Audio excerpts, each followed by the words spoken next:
So, common misconceptions. First common misconception is that you actually know what someone else is thinking. And again, if you're just coming online, this is the Awaken Live Roundup, which we're doing to cover our missed 2 events on the weekend due to ISP problems with our internet service provider. So this concept that we know what others thinking, it would be okay if we knew we were making an assumption. But indeed, we place those thoughts as reality. We believe that we know what the other person is thinking. We believe that we know what's going on in their head. And it doesn't look like Kelly's actually going to be able to find the event. Perhaps go to the Awaken the World page, click on events, and then go ahead and enter the live event. What happens with us is we get an idea in our head, especially when we're speaking with someone that we're watching. And we're not maybe watching consciously, but there's little cues coming from them, and we're interpreting those cues. And we forget that we're interpreting those cues according to our reality. We are not giving the benefit of actually paying attention to the energetic emanations from the person. We're too busy trying to contemplate what they are thinking. And then we modify our own responses on what we think they are thinking.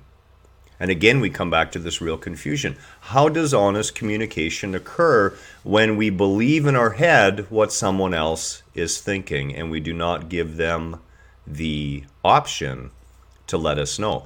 And, here's another point of view. Even though the person says to you, well, I'm thinking about this, oftentimes there's what's known as the originating thought. And originating thoughts are really easy to find out, okay? Originating thoughts are either positive or negative based. So if your originating underlying thought is negative, and it may even be subconscious, but your conscious thoughts will be coming out negatively. And when that happens, you know that the basis for all those thoughts is a lie. A lie you've told yourself, or a lie you've allowed yourself to believe. Misperception or misconception number 2, the concept that you know the reason why someone is upset. Okay, one of the things we forget in life is that when we're faced with someone who's upset, we always think the reason they're upset is what's happening right now. And in fact, that's rarely the case. If you look around in our society and see the way people behave, they're very prone to getting upset quite quickly. Why is that happening? It's because the upsettedness has already reached right to here. They're already upset. They're already frustrated, depressed, sad, angry. And whatever's going on in this moment is that last little piece. The camel that broke the straw, sorry. The camel that broke the straw. Maybe we'll have the straw breaking the camel's back. And that's exactly what happens. And we will often take it upon ourselves that the reason why they're upset has something to do with us. And indeed, it doesn't. It has to do with everything that came before the encounter with us. It has to do with the way they're living their life right now. And we have to keep that in mind, because if we do, we can depersonalize it. We can understand that it's not really us that they're upset with. What they're upset with is the quality of their existence. And this is becoming more and more and more an issue in a society that is turning more and more away from natural law. And natural law, again, as I say all the time, is really simple. Look around and see what Mother Nature does. Do that. We as a species don't within our societies. We go against natural law, and our lives are going against natural law. We had a discussion with someone yesterday, and that person was a fairly open-minded church individual. And, I had made the comment that the only God everybody serves on this planet, first and foremost, is money. And this is an example of our dysfunctional way of being.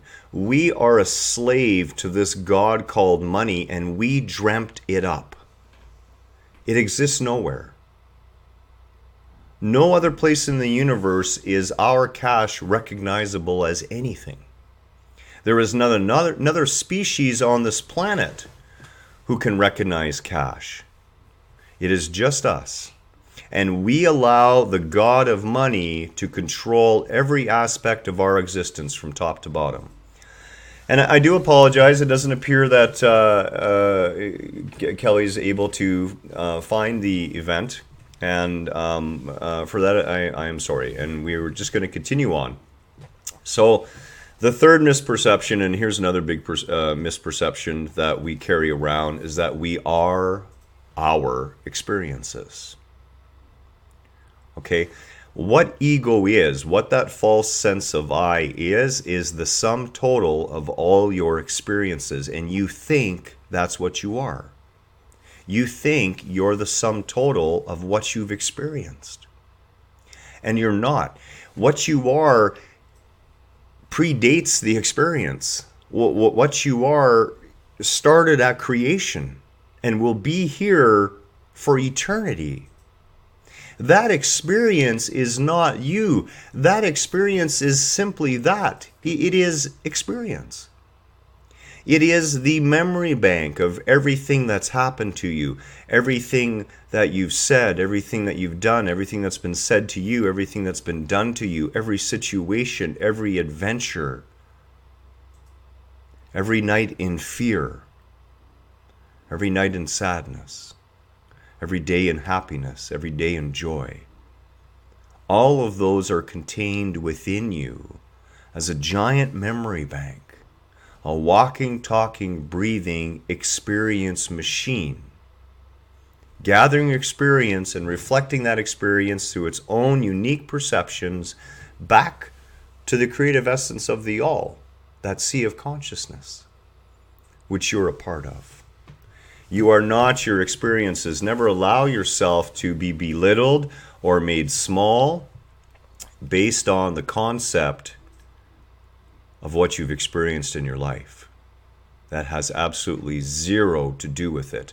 You see, the web of life is so grand and so beautiful and just magical. And these are words that can't even come close to describing it, okay? But the experiences you're having are the experiences that you chose to have. And us in our limited wisdom and limited vision, we can't always see that.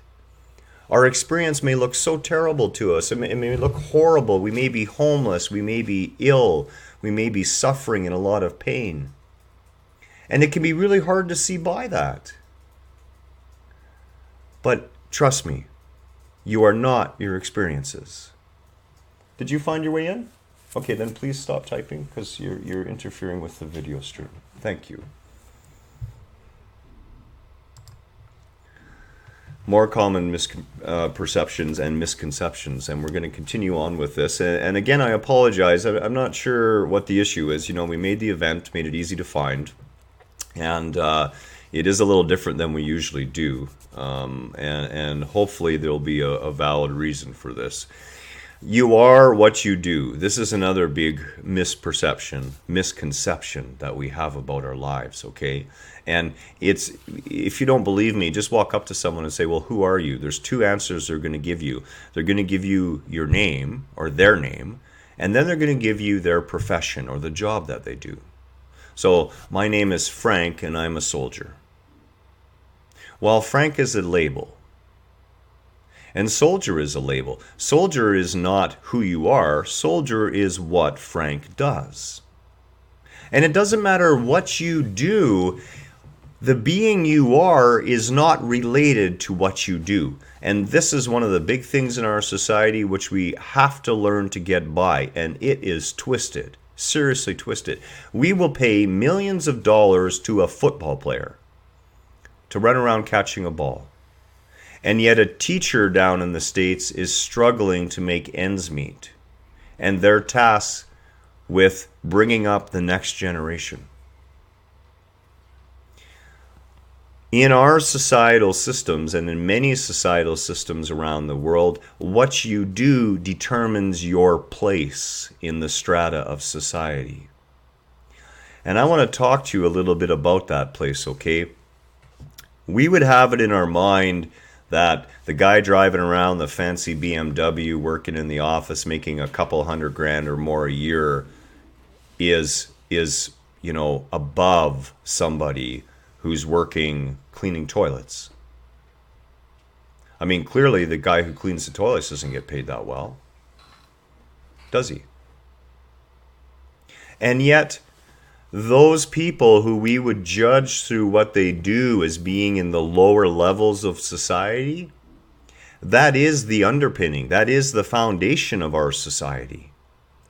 The people who handle the sewer and the sewage, the people who repair your toilets, the people who take out the garbage and get rid of it, the people who serve you in restaurants and in gas stations. All of these type of people who handle the underlying foundation, which must always be kept going, are valued least of all. Why? Because of that God we talked about, money. You know, you would think someone who made sure that your streets are not littered with garbage would be paid far more than someone who increases your investments 5% over a year. But that's not the case. So we have it in our head that who we are is linked to what we do, and that is not true. When it comes to a profession or whatever you're in, that has nothing to do with it at all. Who you are is directly linked to how you choose to do it. That's where who you are comes into play. It doesn't matter what the job is. It's how you're choosing to do it. Another common misperception, your thoughts are reality. And this is a big one for people. They believe what's in their head 100%. And this is probably the worst thing. You know, think about it. There's 7.5 billion people on our planet, and every single one of them thinks that the way they think of reality is right. Everyone else is just confused. And what we don't understand is those 7.5 billion multiple realities are contributing to one collective reality that we call human life here on earth. Our thoughts create our reality. Our thoughts manifest our reality. Our thoughts are not reality. And we must keep this in mind. It's very important because our thoughts are often based on miscommunication, misinformation, and misperception.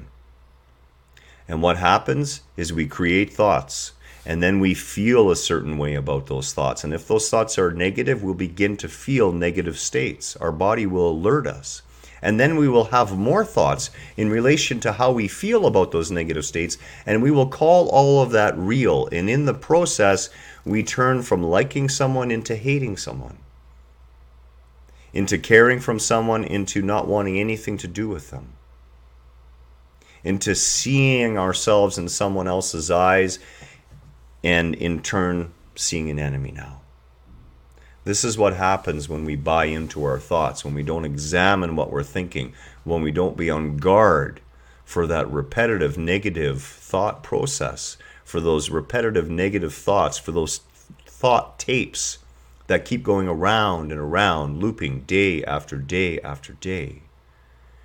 Your thoughts are not reality. Don't get the two confused. When you guide your thoughts in the direction you wish, you begin to manifest the reality you wish to manifest. Another common misconception is that someone else causes you to become angry or sad. You know, you make me feel blank. That's the biggest lie we tell ourselves and other people, that anyone has the capability of making you feel any way at all. Nobody can make you angry. Nobody can make you happy. No one can make you sad. No one can make you frustrated. On one level or another, we're making a choice. We are. This morning, there's a tiny bit of me that's frustrated with Kelly's inability to get onto the live event. That's the reality of it. There's a little piece of me that's frustrated with that. There's a larger piece of me that says, she's just not computer savvy. And it could be sitting there right in front of her face and she's not going to see it. And that's okay. This is how it goes with us. We have these thoughts that spring up, and they spring up without our conscious awareness. They just pop up. They're based on old programming, old experiences, things that have happened to us in the past, things we've already done. And we drag them into this present moment. And if we're not careful, that part of me that's beginning to get frustrated could easily become more frustrated. Instead of realizing, wait a minute, you're allowing your thoughts to guide what you're feeling about this. And our thoughts are not reality. Our thoughts are our thoughts, and they will become our reality if we are not consciously aware and make sure we're guiding them in the right direction. Jennifer says she's not computer savvy either. Yeah, I know. Hey, and it's the way it goes. I mean, some people pick it up and some people don't. And a lot of times it's fear. People look at a computer, and I keep telling Kelly, all as a computer is a really fancy filing cabinet. And if you learn to think of it like a filing cabinet, things become a lot easier to deal with. They really do. Another common misconception is that the voice we hear in our head is us. That voice I hear in my head is me. It is not you, and yet it is you. It is that sum total of experience. And around the age between 13 and 15, it became fully artificially aware. It became its own intelligence, and it called itself I, me. Now that intelligence, if it was you would have 100% control over that voice in your head all the time. But you'll notice that you don't. You'll notice that the thoughts come and go all by themselves. Without your volition, the thoughts will arise and they'll pass away, and new thoughts will replace it. It's like clouds floating across the sky. You are the sky. You are the observer. You are the experiencer that is hearing that voice in your head and taking in everything without comment. You are that presence you can feel in the background. Behind it all, you are not that voice in your head.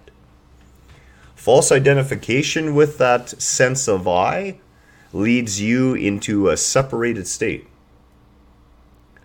A state of separation between you and the Creator, between you and others around you, and between you and yourself.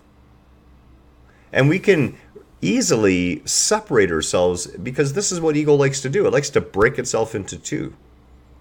Right? Always two halves of this dichotomy. Always two halves. And of course the goal is over time to where the observer is taking back quiet control. And the ego is ceasing its noisy ways and becoming more tame and under control. And it's all about habit. It really is. It's just a little bit of discipline for a short period of time, and then it becomes a habit. That voice is not you. That voice is more akin to an insane roommate inhabiting your headspace. You can't get rid of him. You have to love him. But he also has to be put back where he belongs, or she has to be put back where they belong. Put back on that leash. More still, these are probably the most important misperceptions and misconceptions that we have to get by, okay? The first one of those is that you can come here and make a mistake. And I have to tell you, there is nothing you can do on this planet that is a mistake. Everything you do has cause and effect. Everything you do has action and reaction. Everything you create has a very real output from that creation. Now here's a beautiful thing. When we make what we would call a mistake, an error in our judgment, and it is not a mistake, we simply didn't see deeply enough. We always have the opportunity, we always have the choice to change it. Always. There is nothing you can do in this life that's final in all of creation. Nothing. Don't worry. Another common misconception is that you can fail, that you can somehow come here and be a failure, that you can be a failure in any aspect of this human existence you're in. What a crock. You cannot fail. There is no fail. There is no pass.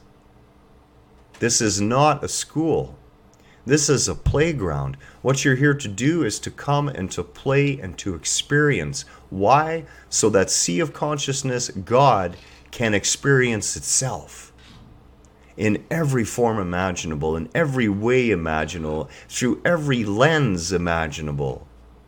And that lens you bring is a one of a kind. It will never be seen again in all of creation. That's how special you are. That's how special each of us are.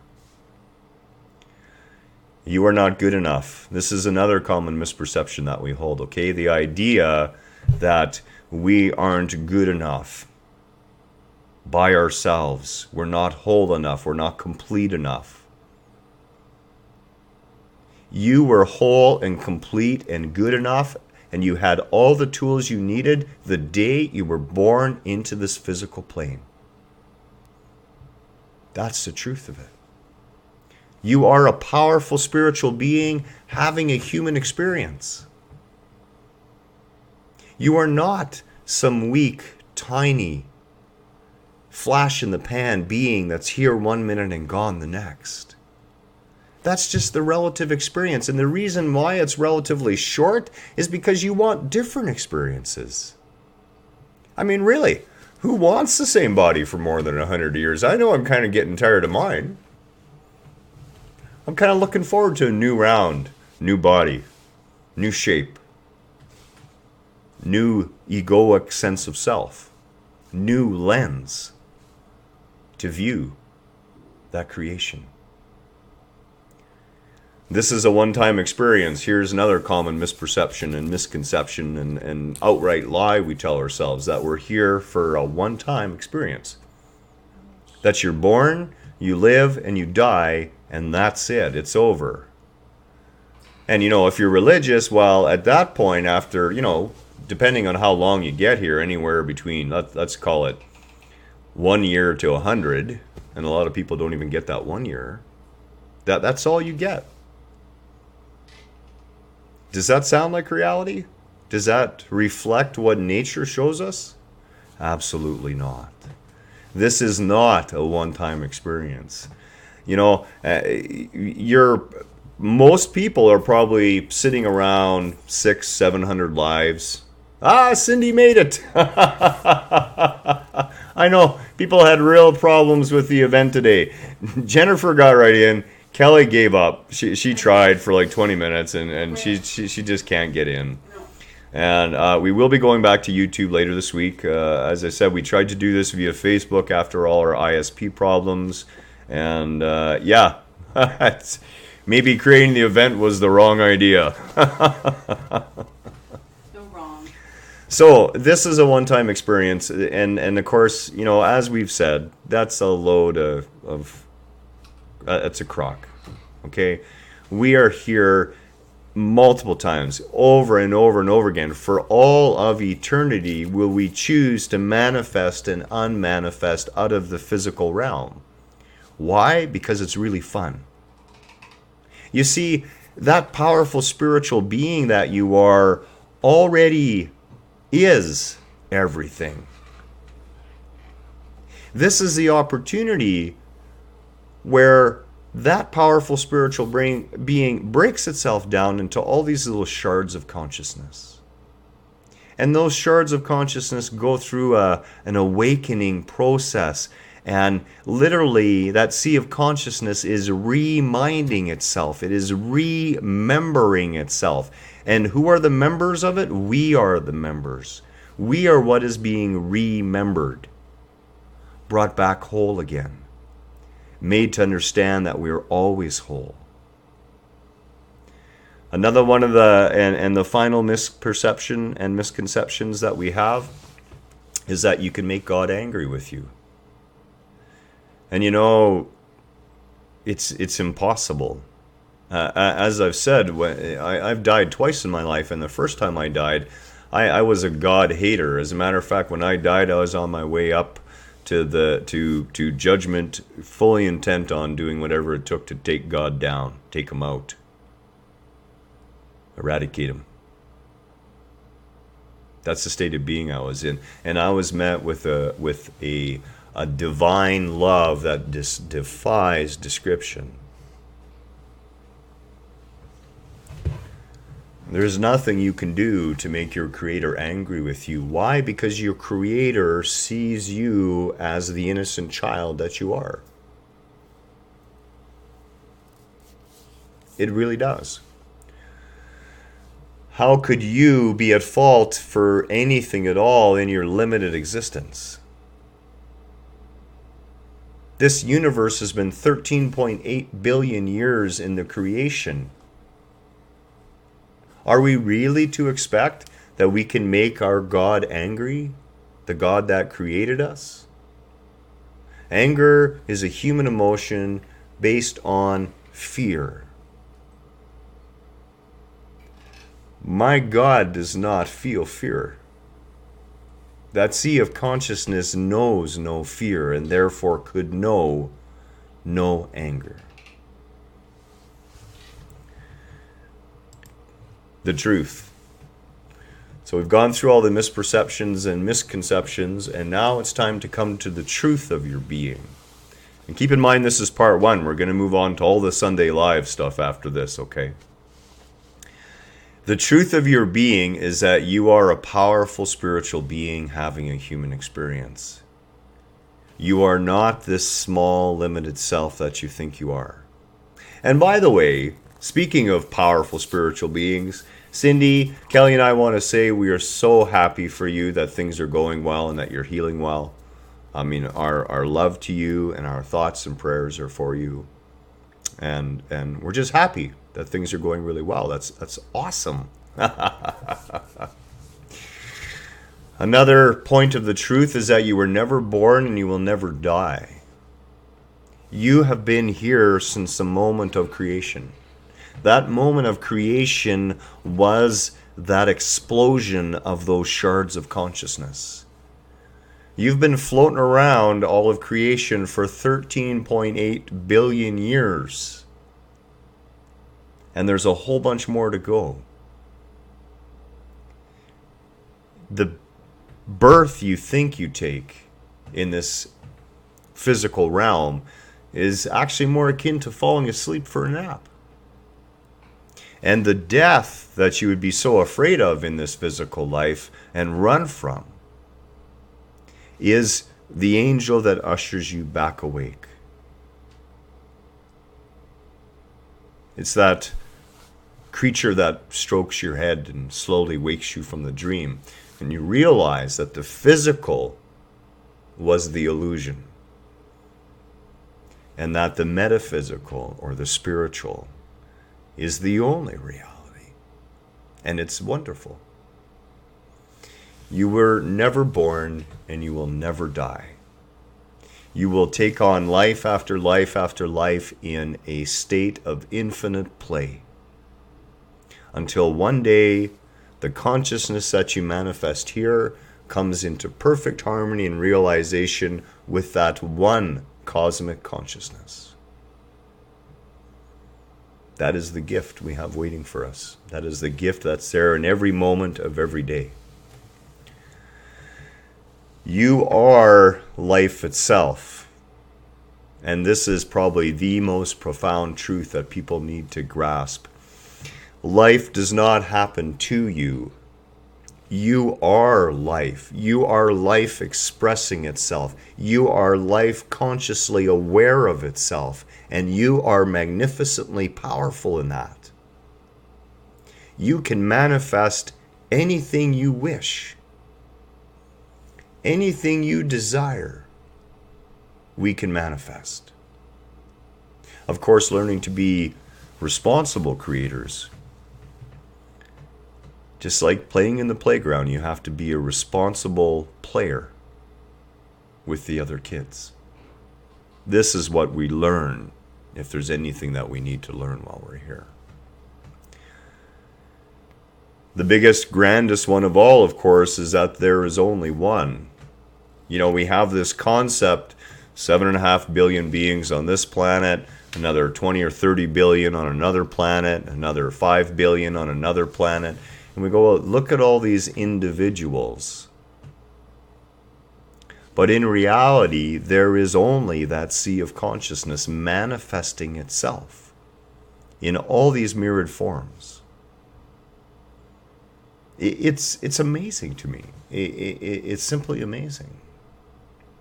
Put aside the misperceptions about yourself. Put aside the misconceptions about yourself.